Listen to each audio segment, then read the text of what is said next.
Shalom, shalom, meus queridos e amados estudantes da Palavra de Deus. Aqui pastor Gilmar de Lajinha, Minas, diretor e fundador do Centro de Cultura Bíblica Bereshit. Fomos ordenados em 1987 pelo Ministério Tabernáculo, que é a nossa denominação evangélica, uma igreja espalhada por 6 estados brasileiros e também um missionário na Espanha. Estamos aqui em Lajinha, Minas, região sul capixaba leste da zona da Mata Mineira, desde a fundação no ano 1992. O CCBB é uma empresa de ensino, é uma empresa de ensino teológico bíblico. Nós estamos aqui formando líderes para essa região, impactando toda essa região aqui. Nossa área de influência abrange aqui a região, um pedaço do Rio de Janeiro, temos um pedaço de São Paulo, Minas Gerais inteira, o sul capixaba e alunos por toda essa região por aqui, a região sudeste do Brasil, né? Formamos aqui mais de 700 pessoas até hoje, concluíram seus cursos, mais de 2.000 se matricularam nesse tempo todo. Tivemos aqui mais de 60 que concluíram o curso superior de teologia, fazendo a integralização dos créditos.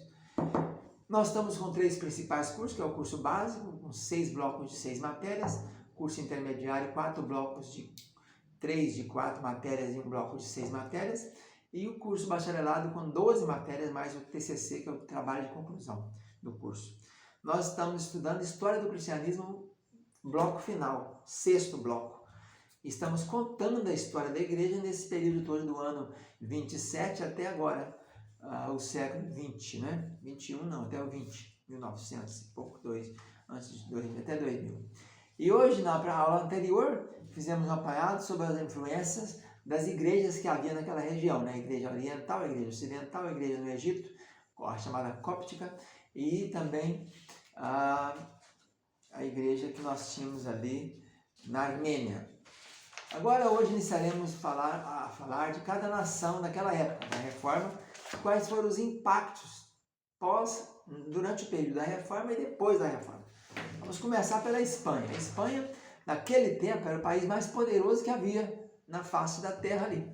Assim como a Roma tinha sido um grande país no tempo do Império Romano, que havia caído no ano 476 com as invasões bárbaras, depois temos os turcos otomanos dominando o mundo.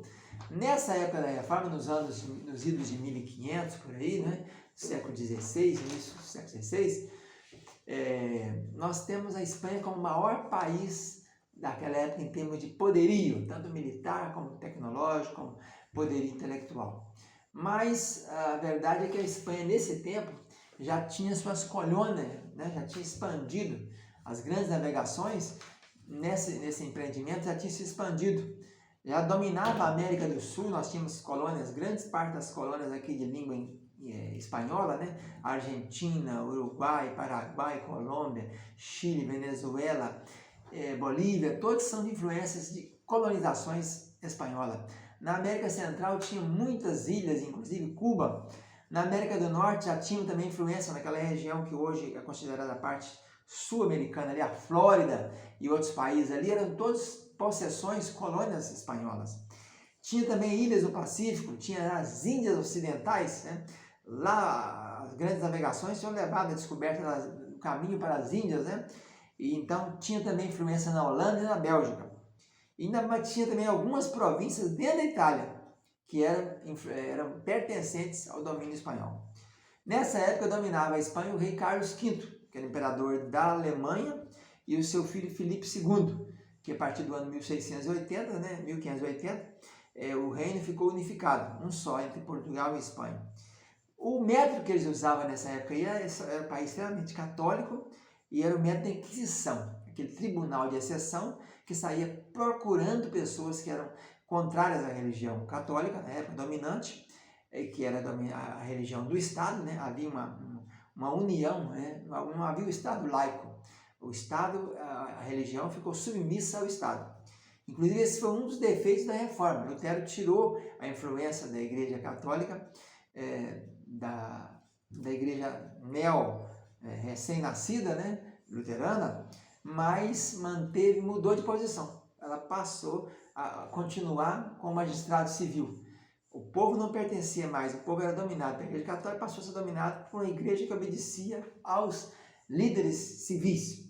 Então a Santa Inquisição tinha poder total, eles matavam, torturavam, queimavam, né? O método mais usual de levar a pessoa a ser fulminada era o método de queimar em praça pública. Era o que mais se usava. E depois o método de enforcamento, ou também o método de afogamento. Nesse tempo aí, o Filipe, que era filho então do Carlos V, resolveu providenciar um exército que foi chamado, passou para a história como a Invencível Armada, e partiu para a região da Inglaterra para tentar conquistar o reino, né? Porque a rainha Isabel era protestante, e ele partiu para lá com o intuito de acabar com aquele reinado e de destronar a rainha Isabel, para que o catolicismo voltasse a comandar a região da Inglaterra. Mas a chamada Invencível Armada foi derrotada. No século XVI e XVII, ou XVII e XVIII, a coisa foi piorando cada vez mais. A Espanha foi deteriorando-se de mal a pior.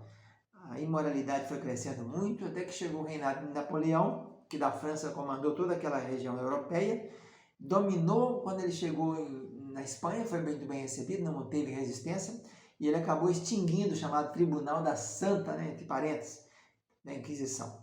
Em 1814, os exércitos ingleses expulsaram os franceses de Napoleão da Espanha. Em 1834, tivemos uma guerra civil. Aí, aproveitaram então os países aqui da América do Sul, países da América Central e outras colônias espanholas, aproveitaram o ensejo e se tornaram independentes.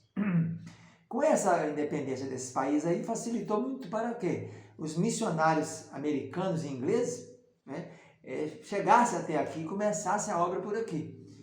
80% do povo nessa época dos domínios espanhóis eram analfabetos. Por quê? Porque não havia a educação, ela só veio a ser bastante difundida, a alfabetização, com a reforma. A reforma trouxe luz para o mundo, era tudo idade de trevas, não se podia ler. Para que a pessoa ia aprender a ler se não tinha com o que ler, né? A Bíblia, que era o livro que mais tinha naquela época, ela só podia ser lida pelos párocos, pelos padres, pelos bispos. Então não havia interesse de ninguém aprender a ler, nem assinar, porque não usava isso. A reforma que jogou luz no mundo é o período chamado de Iluminismo, depois foi um período que sucedeu a reforma trouxe impacto também nessa área do conhecimento, que levou o povo a querer aprender a ler, porque a Bíblia foi disponibilizada para a mão de cada nação nativa, né? Então nesse tempo quase todo mundo era analfabeto, mesmo pessoas ricas não tinham cultura para isso, né? A nação era muito atrasada, acabou que a nação espanhola, de mais adiantada naquele tempo, chegou a ser a mais atrasada da Europa. E ainda hoje, né, junto com Portugal, Espanha e Grécia, a Espanha é uma das 3 nações do bloco da União Europeia, das mais atrasadas. Em 1896 houve uma guerra com os Estados Unidos e eles acabaram perdendo Cuba e Filipinas, e nesse tempo aí a Bíblia já estava então chegando na Espanha. Em 1936 houve a famosa Guerra Civil, né, que Pablo Picasso pintou o painel Guernica, né? E a conclusão da reforma, dos impactos da reforma na Espanha é o seguinte: a filha fiel da infiel Igreja Romana, que na época da reforma a Espanha foi dura e foi muito cruel com os protestantes, e ela tem pagado muito caro pelo que tem, por ter rejeitado o Evangelho no tempo da reforma. Esse é o resumo que o autor apresenta para nós aqui da história da Espanha.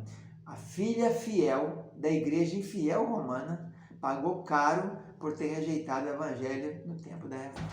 Vamos ficando por aqui, fica na paz, tchau, tchau.